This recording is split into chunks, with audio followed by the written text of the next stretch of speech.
로마서 8장 1절부터 11절 말씀 제가 한 절이고 여러분들 한 절이면 교독해 주시겠습니다. 그러므로 이제 그리스도 예수 안에 있는 자에게는 결코 정죄함이 없나니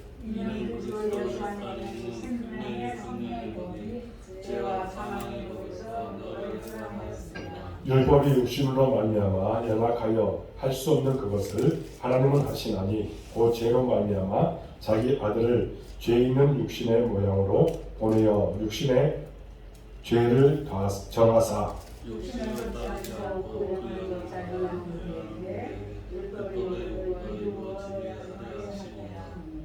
육신을 따르는 자는 육신의 일을, 영을 따르는 자는 영의 일을 생각하나니 육신의 생각은 사망이요 영의 생각은 생명과 구원이니라. 육신의 생각은 하나님과 원수가 되나니 이는 하나님의 법에 굴복하지 아니할 뿐 아니라 할 수도 없습니다. 육신의 생각은 하나님을 계시할 수 없느니라. 만일 너희 속에 하나님의 영이 거하시면 너희가 육신에 있지 아니하고 영에 있나니 누구든지 그리스도의 영이 없으면 그리스도의 사람이 아니라. 또 그리스도께서 너희 안에 계시면 몸은 죄로 말미암아 죽은 것이나 영은 의로 말미암아 살아있는 것이니라. 11절을 함께 읽겠습니다. 예수를 죽은 자 가운데서 살리신 이의 영이 너희 안에 거하시면 그리스도 예수를 죽은 자 가운데서 살리신 이가 너희 안에 거하시는 그의 영으로 말미암아 너희 죽을 몸도 살리시리라. 아멘. 제가 여러분들에게 저번에 로마서 8장에 대해서 몇 주에 대해서 걸쳐서 제가 여러분들에게 강의한 적이 있냐면 7주에 걸쳐서 강의한 적이 있습니다. 그때에 주일날 그렇게 강의한 적이 있습니다. 그런데 로마서 8장 강의한 것을 기억하신 분은 여기에서 우리 김영희 목사님이 로마서 8장을 전체를 다 외운 적이 있습니다. 그때 제가 은혜를 받았습니다. 그런데 로마서 8장을 건너뛰고 9장부터 다시 볼까 그렇게 생각도 해보다가 아마 여러분들이 다 기억을 못할 것으로 생각하고 그래서 로마서를 기왕에 우리가 강의를 하려고 했으니까 로마서 8장도 보고 그러고 나서 계속해서 우리가 강의를 하려고 합니다. 그러니까 이제 로마서 8장을 전에 했더라도 기억을 좀 상기시켜보고 그러면서 새롭게 은혜 받는 여러분들의 삶이 될 수 있기를 바랍니다. 로마서 8장을 이제 학자들은 어떻게 말을 하고 있냐면 성경 전체를 통해서 흐르던 여러 갈래의 강물이 로마서 8장에서 하나의 생수의 강을 이루어 하나님의 어린 양 보좌 앞에 깔린 수정처럼 맑게 흐르고 있다라고 했습니다. 그리고 성령이 다 불타서 없어진다 해도 로마서 8장만 있으면 구원받을 수 있을 것이다. 이렇게 말하는 학자들도 있습니다. 그리고 독일의 경험파의 창시자인 슈페너는 이런 말을 했습니다. 만일 성서를 반지에 비긴다면 로마서는 그 보석이며 그리고 로마서 8장은 그 보석에서 가장 반짝이는 부분이다. 이렇게 이야기했습니다. 우찌무라 간조라는 사람이 있습니다. 이 사람은 일본의 유명한 신학자입니다. 그런데 이 사람은 로마서를 하나의 산에 비긴다면 8장은 꼭대기까지 올라가는 곳, 곧 절정이다라고 이야기했습니다. 그만큼 로마서에서 로마서 8장은 중요하다는 겁니다. 그리고 성경 전체적으로 우리가 따져보면 로마서가 아주 중요하다는 겁니다. 그러면서 로마서 8장은 그 중심에 있다라고 이야기했습니다. 그렇습니다. 로마서 8장 39절 말씀은 성경의 핵심과 동시에 우리가 겪는 문제에 대해서 전천후적인 대답을 해주고 있다는 겁니다. 믿음이 흔들릴 때 그리고 하나님의 사랑이 의심스러울 때, 그리고 마음의 정욕이 발동할 때, 성령의 은혜가 의심날 때, 고독을 느낄 때, 기도의 응답이 오지 않을 때, 고통에 빠질 때, 소망이 흐려질 때, 그때에 어느 경우를 막론하고 여러분의 문제에 해답을 줄 수 있는 것이 바로 오늘 말씀임을 믿을 수 있기 바랍니다. 그렇기 때문에 제가 로마서 2를 강의하는 목적이 있습니다. 어떤 사람은 우리 교회에 처음 온 사람이 제가 뭐 성경 공부를 하듯이 한다, 또 뭐 새신자에게 이렇게 하는 것이 참 좋을 것 같다, 이런 말을 하는데 그것은 너무나도 몰라도 한참 모를 사람입니다. 무식이 영광, 그런 사람이에요. 로마서가 얼마나 중요하냐면 이 말씀은요, 우리 기독교의 아주 중심이 되는 말씀이에요. 그렇기 때문에 이 로마서를 제대로 이해하지 못하면 그러면 우리 중심이 흔들리는 거예요. 그렇기 때문에 이 말씀이 성경 공부가 아니라 이것은 정말 우리가 가슴으로 새겨야 하는 말씀이에요. 그렇기 때문에 여러분들 이 말씀을 잘 들으시고 마음에 새기시고 그리고 여러분들이 변화된 모습으로 나아갈 수 있기 바랍니다. 그럼 이제 본문을 우리가 살펴보도록 하겠습니다. 1절 말씀을 우리가 한 목소리로 읽겠습니다. 시작. 그러므로 이제 그리스도 예수 안에 있는 자에게는 결코 정죄함이 없나니. 아멘. 내용 구성은 간단합니다. 그러므로 이제, 그리고 그리스도 예수 안에 있는 자에게는, 그리고 세 번째가 뭐냐, 결코 정죄함이 없나니, 이렇게 말합니다. 그러니까 간단한 말씀이지만 이 말씀을 바르게 이해하기 위해서는 바로 앞부분, 7장 앞부분까지 이해해야 돼요. 1장부터 7장까지의 내용을 전체적으로 알아야 이 말씀을 우리가 생각해 볼 수 있다는 겁니다. 앞부분의 내용을 간략하게 요약하면 이런 말씀이에요. 지금 로마에 있는 기독교인, 그리고 대다수는 어떤 종이에요? 종살이를 하고 있다는 겁니다. 그들은 과거에 죄의 종이었습니다. 물론 지금 현재 이 말씀을 받는 로마 교인들은 어떤 사람이에요? 당시에 로마 그 치하에서 종살이를 하고 있었던 사람입니다. 그러면서도 어떤 사람이에요? 죄의 종이라는 겁니다. 그런데 십자가에 달려 죽으신 예수님을 믿음으로 어떤 종이 됐냐? 의의 종이 되었다는 겁니다. 그래서 우리가 칭의를 얻게 되었고 우리는 성화를 이루는 사람이 되었다는 겁니다. 여러분, 문제는 의의 종이 되고 예수님의 사람이 되었다면 삶에서 어떻게 해요? 삶에서 우리는 완벽한 사람이 되어야 되는데 그렇게 할 사람이 누가 있습니까? 예수님밖에 없죠. 우리가 완벽하게 살 수 있느냐? 결코 그렇지 않다는 겁니다. 현실은 그렇지 않아요. 우리는 모두가 다 완벽하게 살고 싶지만 여전히 죄의 모습으로 살아갈 수밖에 없다는 겁니다. 우리가 예수님을 믿기로 결단하고 세례를 받고 그리고 세상을 살아갑니다. 문제는 믿음은 있지만 우리의 삶의 현실은 변한 것이 없다는 겁니다. 세상은 진흙 구덩이처럼 더럽고 추합니다. 그러니 영적으로는 하나님의 사람답게 살고 싶지만 육신으로는 세상의 더러움이 자신의 몸에 묻는 것입니다. 이를 하나님 앞에 선 죄인이라고 이야기할 수 있다는 겁니다. 그래서 우리 모두는 어떤 사람이다? 하나님 앞에 선 죄인이에요. 여러분, 지금 바울이 말하는 것이 바로 이것입니다. 의의 종이 되었지만 우리가 모두가 의의 종이 되었지만 육신을 가진 인간이라 세상을 살아가면서 알게 모르게 죄를 짓는데 그때 불신자와 사탄이 성도를 정죄를 해서 그래서 우리가 어떻게 해요? 영원히 죽은 것 같지만 그러나 예수님을 통해서 우리가 어떻게 돼요? 이제 정죄함을 얻지 않고 살아갈 수 있도록 만들어 주셨다는 겁니다. 그래서 어떻게 말하는 거예요? 그러므로 이제 그리스도 안에 있는 자에게는 결코 정죄함이 없다.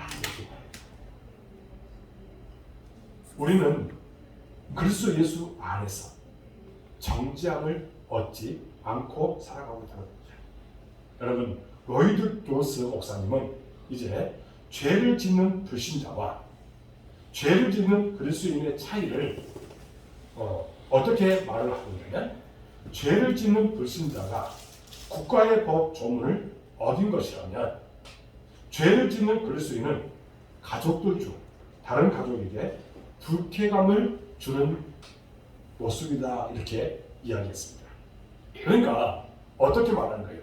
만약에 불신자가 국가의 법을 어기는 것은, 여러분, 국가의 법을 어기면 어떻게 돼요? 감옥에 가든지 그 사람이 사형을 당하는 겁니다. 그러나 가족 간의 불편함을 얻는 것은 어떤 거예요? 그 사람을 확 정죄합니까? 아니죠. 그저 잠깐 그 불쾌감을 얻어서 좀 부당할 뿐이지, 그것이 어떻게 내가 죽을 죄는 아니다. 그러니까 지금 로이드 존스 목사님은 그래서 죄를 짓는 불신자와 그리고 죄를 짓는 그리스도인은 다르다는 겁니다. 우리가 비록 죄를 짓는 그리스도인이에요. 여러분들 모두가. 여러분들 다 그리스도인이죠. 그러나 우리는 여전히 죄를 짓습니다. 그럼에도 불구하고 우리는 구원받은 사람입니다. 믿습니까? 아멘. 여러분들 모두가 구원받은 사람이에요. 그래서 히브리서 10장 14절에 이렇게 말합니다. 그가 거룩하게 된 자들을 한 번의 제사로 영원히 온전하게 하셨느니라 말씀합니다. 그러니까 예수 그리스도의 온전한 제사로 인해서 우리는 완전한 사람이 될 수 있도록 만들어 주셨습니다. 여전히 죄는 지어요. 그럼에도 불구하고 우리는 구원받은 사람이 되게 만들어 주셨다는 겁니다. 여러분, 그러므로 우리는 그 어떤 누구도 정죄할 수 없음을 믿을 수 있기 바랍니다. 그리고 2절과 3절, 4절에는 이에 대한 부연 설명을 하고 있습니다. 자, 2절에 보면 이렇게 말합니다. 2절 말씀을 한 목소리로 읽겠습니다. 시작. 이는 그리스도 예수 안에 있는 생명의 성령의 법이 죄와 사망의 법에서 너를 해방하였습니다. 아멘. 여러분, 1절에서 그리스도 예수 안에 있는 자, 이것과 2절에 그리스도 예수 안에 있는 이 말씀은 요한복음 15장 5절 말씀과 관련된 말씀입니다. 거기 보면 이런 말이 있어요. 나는 포도나무요, 너희는 가지라. 그가 내 안에, 내가 그 안에 거하면 사람이 열매를 많이 맺나니 나를 떠나서는 너희가 아무것도 할 수 없습니다. 그러니까 가지된 우리가 포도나무에 붙어만 있으면 열매는 자동으로 맺어지게 된다는 겁니다. 그리고 예수님 안에 있는 실질적인 방법은 예수님의 말씀을 내 속에 넣는 것이고 하나님께 기도하는 것이라고 말씀하고 있다는 겁니다. 이렇게 그리스도 안에 있는 자는 생명의 성령의 법이 지배하기 때문에 전에 예수님을 믿지 않을 때의 법이 나를 지배하지 못하는 겁니다. 여러분, 우리가 예수를 믿지 않을 때의 그 법은 뭐예요? 우리는 결국 사형에 해당하는 겁니다. 우리는 죽는 거예요. 죽어. 지옥에 갈 수밖에 없습니다. 그러나 우리는 이제 생명의 성령의 법이 우리를 지배하기 때문에 비록 죄를 짓지만 그럼에도 불구하고 우리는 어디를 약속받은 거예요? 천국을 약속받은 사람이라는 겁니다. 여러분, 지난해 은퇴하신 한국기독교 100주년 기념교회 담임 목사님이었던 이재철 목사님이 이런 말을 했습니다. 성령의 법과 죄의 법을 이해하기 쉽게 새와 돌을 들어서 비유를 했습니다. 여러분, 우리가 돌을 아무리 세게 하늘로 던져도 그것은 어떻게 해요? 금세 떨어지고 맙니다. 이와 반대로 두 손으로 새를 잡아서 공중으로 던지면 어떻게 해요? 날아가 버립니다. 그러니까 이유는 뭐예요? 새가 어떻게 했기 때문에? 살아있기 때문입니다. 생명이 있기 때문입니다. 불신자가 죄를 지으면 죄의 바닥으로 인해 추락하게 되는 거예요. 거기에 뭐가 없는 거예요? 생명이 없습니다. 한마디로 돌과 같은 존재밖에 안 되는 거예요. 그러나 우리가 성도는 예수 그리스도 안에 거하는 순간, 우리가 하나님의 법을 따르기로 그렇게 결정한 순간, 성령의 법이 우리를 끌어올려서 영원한 생명으로, 천국으로 인도한 줄로 믿을 수 있기 바랍니다. 3절에 또 이렇게 말합니다. 율법이 육신으로 말미암아 연약하여 할 수 없는 그것을 하나님은 하시나니 곧 죄로 말미암아 자기 아들을 죄 있는 육신의 모양으로 보내어 육신의 죄를 정하사, 이렇게 말합니다. 이 말씀을 쉽게 이해하기 위해서는 실화 하나를 여러분들에게 소개하고자 합니다. 이것은 저희가 여러분들에게 언젠가 이 로마서 말고 다른 때에 예화를 들어서 제가 여러분들에게 말씀을 드린 적이 있어요. 그리스 임금 중에 자리우커스라는 임금이 있었습니다. 그런데 그가 통치하던 그때에 사람들이 죄를 많이 범했나 봐요.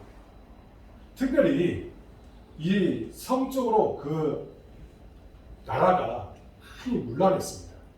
그래서 왕이 공포하기를 만약에 가늠하게 되면 두 눈을 뽑아버리겠다, 그렇게 공포를 한 겁니다.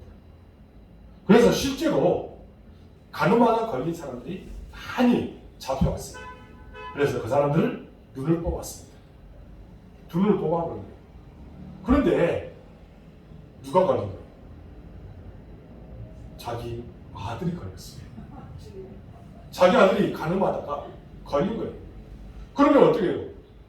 당연히 이제 왕이 공포를 해놨잖아요.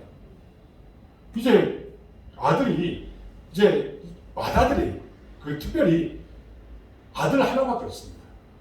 머리도 두뇌도 영석하고 또 장차 이 나라를 이끌어 나가야 될 그런 왕자예요. 그 눈을 이제 뽑아버린 그런 상황인데, 이 눈을 뽑아버리면 어떻게 나라를 통치하고 그렇게 하겠습니까? 그래서 왕이 고민하다가 어떤 결정을 내리냐, 이 아들의 한쪽 눈을 뽑고 그러고 나서 자기 눈을 뽑아버립니다. 그래서 그 형벌을 이제 완수를 하게 되었다는 겁니다. 여러분, 임금이 아들을 대신해서 자신의 눈을 버렸다는 겁니다. 그래서 그 모든 것을 이루게 되었다는 겁니다. 여러분, 예수님의 사역이 바로 이와 같다는 겁니다. 율법에 의하면 죄인은 어떻게 해요? 죽어야 합니다. 그러니 당연히 우리도 죽어야죠.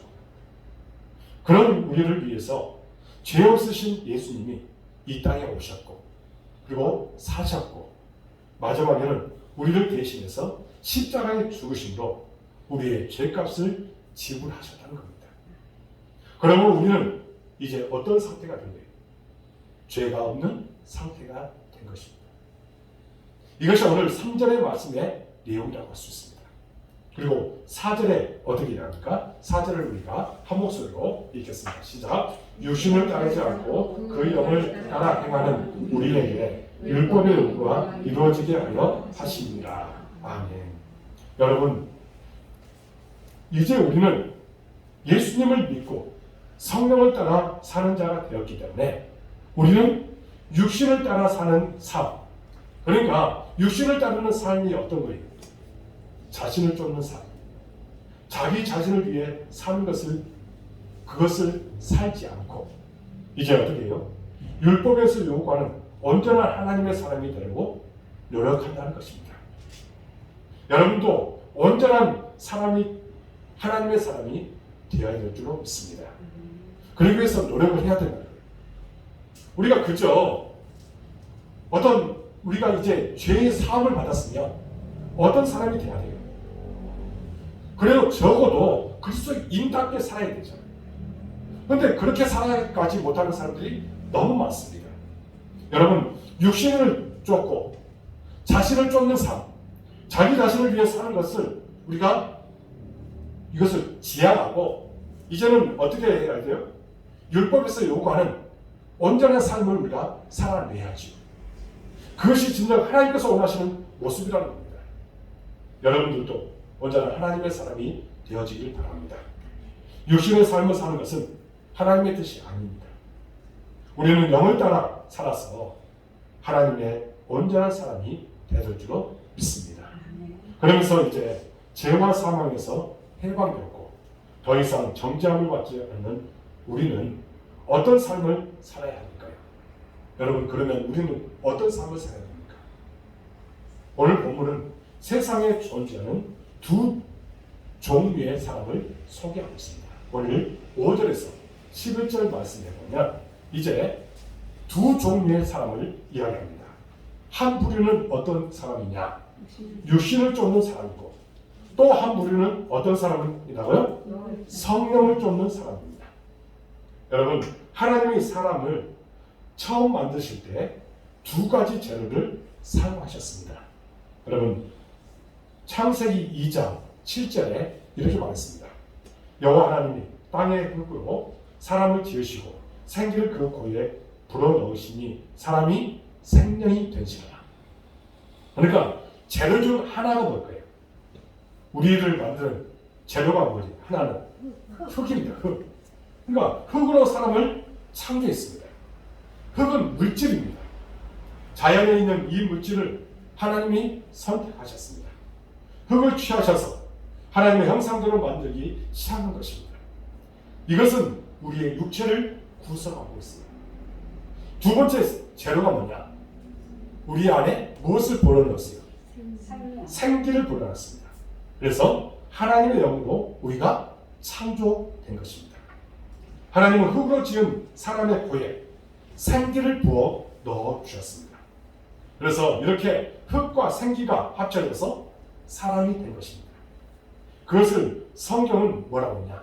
사람이 생명이 됩니다. 사람이 무엇이 된다? 생명이 됩니다. 이렇게 표현하고 있다는 겁니다. 이렇게 아담부터 사람은 물질과 영이 절묘하게 연결돼서 하나님과 교제를 하면서 세상을 살아가도록 한 것입니다. 문제는 하나님의 생기로 지음받은 아담과 하와가 사탄의 꾀에 빠져서 타락하게 된 것입니다. 사탄이 하나님의 영이 있는 인간에게 들어와서 하나님의 자리를 취하게 된 것입니다. 사탄이 인간에게 들어올 때는 그냥 들어온 것이 아닙니다. 죄와 무엇을? 사망을 가지고 들어오게 된다는 겁니다. 그때부터 인간은 사탄의 지배를 받게 되었고 인간은 사망으로 인생을 마치게 된 것입니다.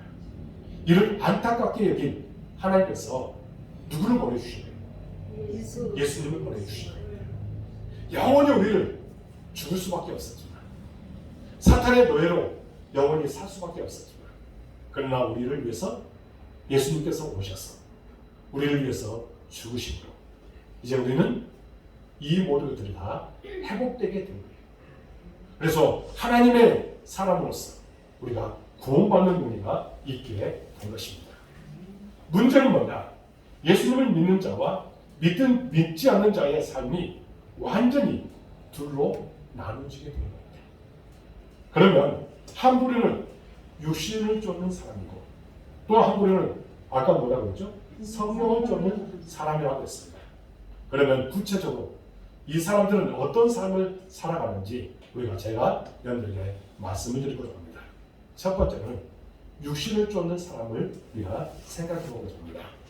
본문에서 말하는 육신을 쫓는 사람이란 하나님과 원수가 된 사람입니다. 그렇기 때문에 하나님과 관계가 띄어지고 그리고 사람들과의 관계도 다 띄어진 사람을 말하고 있는 것입니다. 이런 사람들은 당연히 어떻게 할까요? 자기 중심적이고 그리고 세상 지향적이라는 것입니다. 보고 듣고 생각하는 모든 것이 다 육신의 생각을 가지고 살아가는 것입니다. 여러분 일반적으로 사람은요 평균 4.32초마다 다른 생각을 한답니다. 4.32초. 그러니까 제가 지금 이 설교를 하면서 여러분들에게 말씀을 전할 이 순간에도 4.32초마다 여러분들 딴 생각을 할 때도 만약에 말씀에 집중하지 않고 그렇게 하면 어떻게 된다? 4.32초마다 뻘 생각을 하고 있다는 겁니다. 그러니까 우리가 성경을 읽으면서도 집중하지 않으면 어떻게 돼요? 자꾸만 뻘 생각하는 이유가 그거답니다. 그러니까 사람의 이 생각이 그렇대요. 그러니까 육신적인 생각을 계속해서 하고 있다는 겁니다. 그러니까 여러분들 말씀을 듣는 중에 그렇기 때문에 잘 들을 수 있게 바랍니다. 4.32초마다 뻘 생각하면 말씀이 제대로 들어오지 않습니다. 그러니까 이때마다 어떻게 되는 거예요? 자기 중심적이고 세상 지향적인 사람들은 육신적인 생각만 하게 된다. 그러니까 4.32초마다 그런 생각으로 가득하게 된다는 거예요. 자기 중심적인 세상적인 것들만 계속해서 하고 살아가는 사람이 될 수밖에 없다는 겁니다. 그렇기 때문에 육신을 쫓는 사람은 어떤 모습일까요? 이렇게 생각하는데 요나가 생각했습니다. 여러분 요나는 어떤 사람이었습니까? 그에게 어떤 사명을 주었어요? 그를 불러서 니느웨 성에 가서 너는 이제 그곳에 멸망을 선포하라. 분명히 명령을 주셨습니다. 그런데 니느웨는 어떤 곳이에요? 요나의 입장에서는 지금 이방 나라예요. 그러니 그들이 그동안에 자기 나라를 너무 괴롭혔기 때문에 당연히 멸망받으면 요나가 춤춰야 됩니다. 그러니 그곳에 가는 것이 죽는 것보다 싫은 거예요. 그래서 어디로 갔습니까? 다시스로 도망을 칩니다. 그때 하나님께서 그곳에서 어떤 일을 벌이십니까? 그를 풍랑에 이제 어려움을 겪도록 만들었고 그리고 물고기 뱃속에서 3일간 있다가 이제 그를 토해내서 이제 다시 이제 하나님께서 그에게 명령을 합니다. 그곳에 가라. 그때 이제 가서 선포를 해요. 그런데 선포할 때 어떻게 선포했습니까? 뭐 여러분 이렇게 하는 것이 아니라 옆에다가 대놓고 너희들 멸망한다 이렇게 했대요. 근데 그것을 누가 들은 거예요? 그것을 또 왕에게 이야기한 겁니다. 그러니까 왕이 이제 베옷을 찢고 또 자기 옷을 또 찢고 그러면서 전 국민에게 선포를 합니다. 그래서 그것이 어떻게 돼요? 구원을 얻습니다. 그런데 그것이 싫은 거예요. 그래서 이제 자기가 죽기를 바랍니다. 그런데 방명구를 통해서 그에게 깨닫게 해 주십니다. 어쨌든 이런 내용들을 우리가 살펴보면서 어떻게 있냐? 이는 철저하게 육신의 생각으로 가득했던 그런 요나의 모습을 보게 된다는 것입니다. 자칫 우리도 역시 마찬가지예요. 하나님의 생각은 하지 아니하고 내 생각대로 할 때가 너무 또 많다는 겁니다. 이것이 바로 육신을 쫓는 사람들의 모습이라는 겁니다. 여러분들 분명히 알아야 할 것은 율법과의 관계도 역시 마찬가지입니다. 세상에 우리가 믿을 사람 없고 또 의지할 사람 없고 옳다고 하는 사람이 아무도 없다는 것을 우리가 알아야 된다는 것입니다. 이런 사람들은 다 육신을 쫓고 있기 때문에 그들은 다 우리가 믿을 수가 없다는 겁니다. 세상 사람들을 너무 믿지 마십시오. 물론 그리스도인들도 다 믿지 못할 사람들도 많지만 그러나 세상 사람들이 말하는 것에 대해서 너무 거기에 추종해서 살아가지 않길 바랍니다. 우리를 끊임없이 속이려고 그렇게 애쓰고 노력하고 연구까지 합니다. 그러니까 여러분들 그것이 다 사탄의 소리라는 것을 우리 여러분들 잘 아시고 거기에 현혹되지 마시고 우리는 언제나 주님께서 원하시는 모습으로만 나아갈 수 있기 바랍니다. 그러면 성령을 쫓는 사람은 어떤 사람일까요? 성령을 쫓는 사람은 한마디로 그리스도인을 말합니다. 여러분들 모두가 다 성령을 쫓는 사람인 줄로 믿으시기 바랍니다. 우리는 다 성령을 쫓는 사람이에요. 자, 본문을 읽어보면 성령을 여러 가지로 정의해 놓은 것을 우리가 볼 수가 있습니다. 9절에 보면 하나님의 영이라고 하고요. 그리고 그리스도의 영이라고 이야기합니다. 또 11절에 보면 예수를 죽은 자 가운데서 살리신 이의 영이라고 이야기합니다. 그러니까 성령에 대한 다른 이해를 못하고 계시는 성도님들이 읽으시면 혼돈될 수 있지만 일반적으로 우리가 생각할 때에 이제 이 성령을 어떻게 생각하면 되냐? 따라하겠습니다.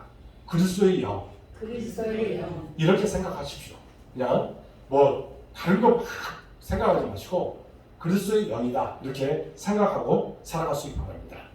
그러면서 부연해서 조금 더 설명하면 예수님은 2000년 전에 육신으로 계셨고 지금은 영으로 우리와 함께 계시고 미래에는 완전한 인격으로 계신다는 것입니다. 중요한 것은 성령은 곧 그리스도의 영으로 계신다는 것입니다. 그러니 9절 하반절에 뭐라고 얘기하냐? 누구든지 그리스도의 영이 없으면 그리스도의 사람이 아니라고 말씀하고 있습니다. 그렇기 때문에 여러분들이 그리스도의 인이라고 하는 이것은 뭐예요? 내가 그리스도의 영을 받고 살아가고 있다는 겁니다. 여러분들 모두가 다 성령 받은 사람인 줄로 믿으시기 바랍니다. 자, 성도 여러분, 성령님이 여러분과 함께 하심을 믿습니까? 여러분이 예수님이 영으로 여러분과 함께 계심을 여러분들 믿습니까? 그러면 여러분들 모두가 그리스도의 사람이고 또 예수쟁이라는 겁니다. 여러분, 예수쟁이 이것을 나쁘게 보면 안 돼요. 우리가 예수쟁이다. 이것은 뭐 어떤 말이에요? 구별된다는 말이에요. 세상 사람들이 예수쟁이라고 이야기할 때 그것을 우리가 나쁘게 듣지 마십시오. 아, 내가 그래도 예수쟁이구나. 예수님을 믿고 있는 사람으로 저 사람들이 나를 취급하고 있구나. 그렇게 하면 얼마나 감사한 일입니까? 그러니까 이것에 대해서 나쁘게 생각하지 마시고 어쨌든 우리는 그리스도의 사람이요 예수쟁이인 것입니다. 그럼 성령의 사람, 그리스도의 사람의 삶은 어떠해야 될까요? 앞에서 생각한 대로 성령을 쫓는 사람은 성령의 일을 생각한다는 겁니다. 어떻게 하면 하나님을 기쁘시게 할까 생각을 합니다. 이런 모든 사람들은 이제 성령을 쫓는 사람들은 하나님을 기쁘시게 할 수 있는 방법이 무엇일까? 거기에 초점을 맞추며 살아가는 것입니다. 그리고 이 땅에서 살면서 이미 영원한 생명을 누리고 평안을 누리는 삶을 살고 계시다는 겁니다. 모든 사고를 성령 중심으로 생각하는 거예요. 여러분, 하박국 3장 17절에서 18절에 보면 이런 말씀이 있습니다. 비록 무화과가 무성하지 못하며 포도나무에 열매가 없으며 감람나무에 소출이 없으며 밭에 먹을 것이 없으며 우리의 양이 없으며 외양간에 소가 없을지라도 나는 여호와로 말미암아 즐거워하며 나의 구원의 하나님으로 말미암아 기뻐하리로다. 여러분, 하박국 선지자처럼 자신에게 지금 없는 것이 더 많지만 그럼에도 불구하고 하나님으로 기뻐하고 감사한 사람이 되는 것입니다. 지금 당장에 내가 되는 일이 없고 어려운 일만 계속 되는 상황에서도 하나님께서 반드시 은혜 주실 것이라고 믿고 하루하루 주어진 일에 최선을 다하며 살아가게 되는 것입니다. 나에게 지금 부족함만 가득하고 불확실함만 있다 할지라도 성령님께서 나의 편이 되어 주셨기 때문에 분명히 나에게 많은 것을 채워줄 것을 믿는 것이 바로 성령을 쫓는 사람의 모습이라는 겁니다. 이것이 바로 육신을 쫓는 사람과 성령을 쫓는 사람의 차이라는 거예요. 비록 나의 편에 여러 가지 부족함도 많고 내가 지금 현재 무엇인가 환경적으로 되는 것이 없는 것처럼 보이지만 그럼에도 불구하고 우리는 소망을 갖고 하나님을 의지하며 나가는 그런 가운데 내가 기뻐할 수 있는 것, 이것이 바로 성령을 쫓는 사람의 모습 아니겠습니까? 사업이 지금 당장에 어렵더라도 하나님께서 구름 기둥과 불 기둥으로 나를 인도하신다. 반드시 복주고 복주며 형통케 해 주실 것을 믿고 나가는 사람, 이런 사람이 바로 성령을 쫓는 사람이라고 이야기하고 있다는 겁니다. 절망과 실망과 낙심은 사탄이 주는 것이라는 걸 우리가 믿고 우리가 그 안에서 날마다 좌절하지 않고 염려와 걱정은 다 하나님께 맡기고 그리고 우리는 오직 주만 바라보면서 나아가는 사람, 이 사람이 바로 성령을 쫓는 사람의 모습이라는 겁니다. 그런데 우리는 어떻게 해요? 세상 사람과 똑같은 모습으로 생각하니까 그러니까 문제가 되는 거예요. 이런 모습들을 우리 안에서 제거할 때에 우리는 진정으로 그리스도의 사람이 될 수 있을 줄 믿습니다. 성령을 쫓는 사람으로 살아갈 수 있을 줄 믿습니다. 어떤 목사님이 암으로 투병하다가 이분이 이제 하나님의 부르심을 받게 되었다 합니다. 그런데 이분이 암 투병 중에 이제 고통이란 무엇인가에 대해서 이분이 이제 글을 써놓은 것이 있습니다. 그 내용을 잠깐 제가 여러분에게 읽어드리겠습니다. 그러니까 아픔이란 아픔으로 주님을 찾으니 아픔은 주님을 만나는 통로입니다. 아픔으로 길이 막히니 아픔은 새로운 시작입니다. 아픔으로 타인의 아픔을 이해하게 되니 아픔은 화평입니다. 아픔으로 많은 이의 관심을 받으니 아픔은 사랑입니다. 아플 때마다 나를 향한 주님의 사랑, 따뜻한 손길이 느껴지니 아픔은 은혜의 통로입니다. 숨겨진 보물과 같이 아픔 속에서도 발견되는 주님의 놀라운 은혜, 기쁨에 겨워 눈가에 맺힌 새벽 이슬, 아픔은 숨겨진 또 다른 이름의 축복입니다.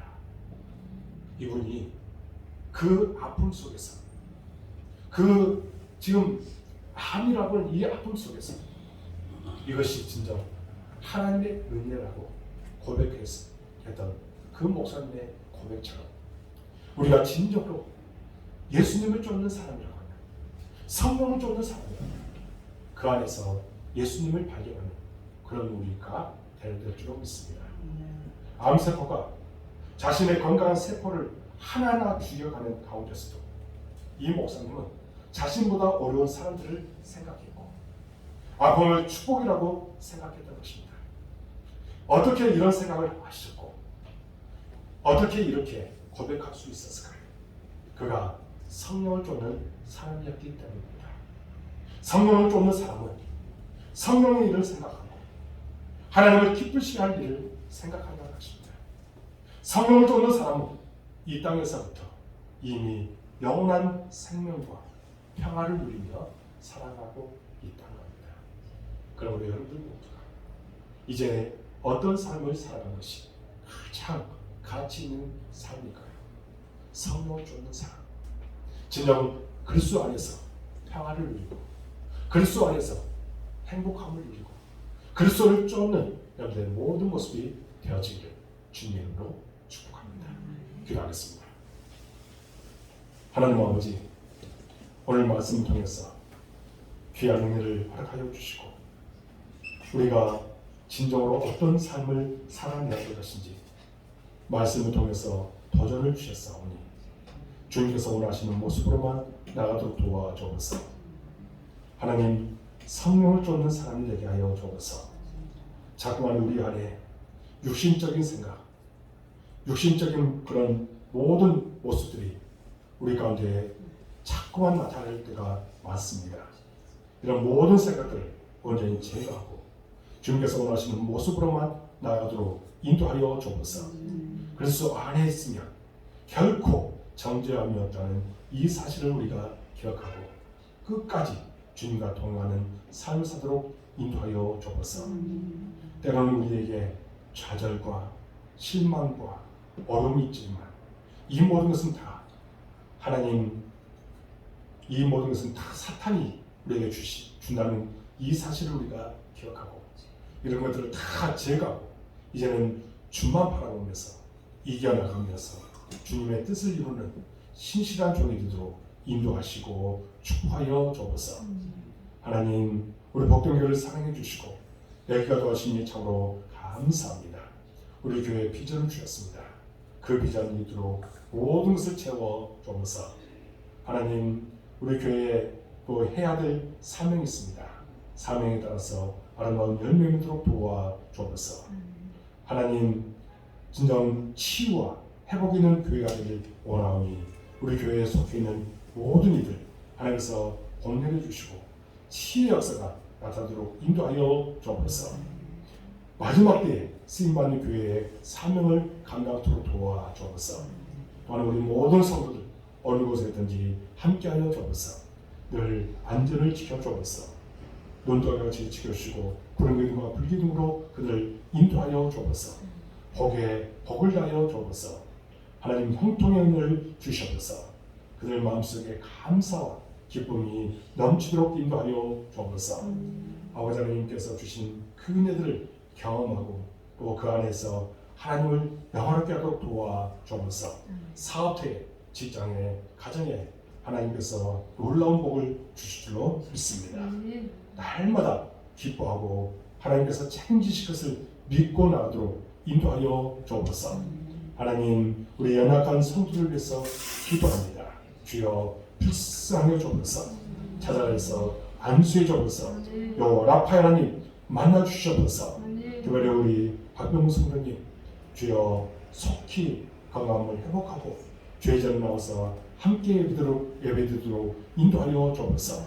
하나님, 이제 그동안에 수술받고 많은 후유증이 있었지만 이제 건강을 회복하고 이제 5월 말에 퇴원하고 또 가정으로 돌아간다고 합니다. 또 죄전으로 나온다고 합니다. 이런 기쁜 소식을 주셨사오니 이제 더욱더 건강 가운데 생활하도록 인도하시고 축복하여 주옵소서. 하나님, 우리 교회 백성들 주께서 사랑해 주시고 지혜와 명철을 허락하여 주옵소서. 하나님의 나라를 위해서 또 우리 복된교회를 위해서 귀하게 쓰임받게 하여 주옵소서. 학업을 위해서 취업을 위해서 예수 수고하게 아름다운 열매를 맺도록 도와 주옵소서. 아브라함에게 주었던 그 믿음을 주님께서 반드시 주실 줄로 믿습니다. 하나님, 온라인으로 이처럼 수요 기도를 드리는 우리 모든 성도들에게도 동행을 응해 주시고 놀라운 사랑과 은혜가 풍성하게 임하게 하여 주옵소서. 코로나19 속히 종식되고 오나오니 이제 속히 종식되어서 우리 일상이 다시 회복되도록 도와 주옵소서. 하나님, 이곳에 참여한 우리 권사님들 주님께서 붙잡아 주옵소서. 충만하게 채워 주옵소서. 기적을 보여 주옵소서. 믿고 간구하며 나가기에 놀라운 사랑이 풍성하게 임하게 하여 주옵소서. 하나님, 우리 영경 목사님, 송경혁 목사님, 우리 김영영 목사님 주님께서 붙잡아 주옵소서. 하나님을 의지하며 큰절한 손을 들고 기도하고 있습니다. 주여 건강을 허락주시고 하나님을 믿고 나가기에 놀라운 능력이 그 안에 풍성하게 임하게 하여 주옵소서.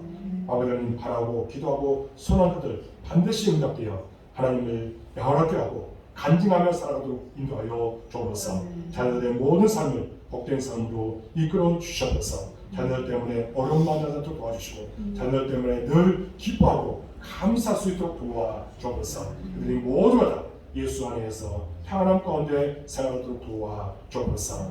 믿고 간구합니다. 하나님 들으시고 응답하여 주옵소서. 우리 윤순종 전도님 주님께서 붙잡아 주옵소서. 건강케 하여 주옵소서.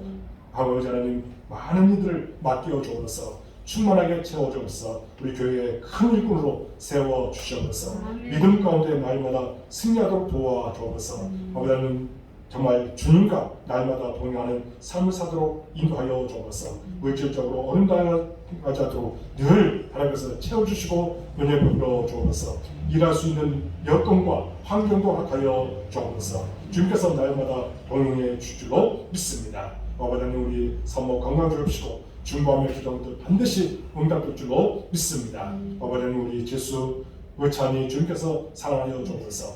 이 아이들이 정말 공부하고 또 비전을 갖고 나아갈 때에 아버지 하나님 그 뜻이 반드시 이루어져서 하나님의 영광을 드러내는 일에 요긴하게 쓰임받게 하여 주옵소서. 진정 여호와 하나님을 경외하며 그 안에서 복되게 살아가도록 인도하여 주옵소서.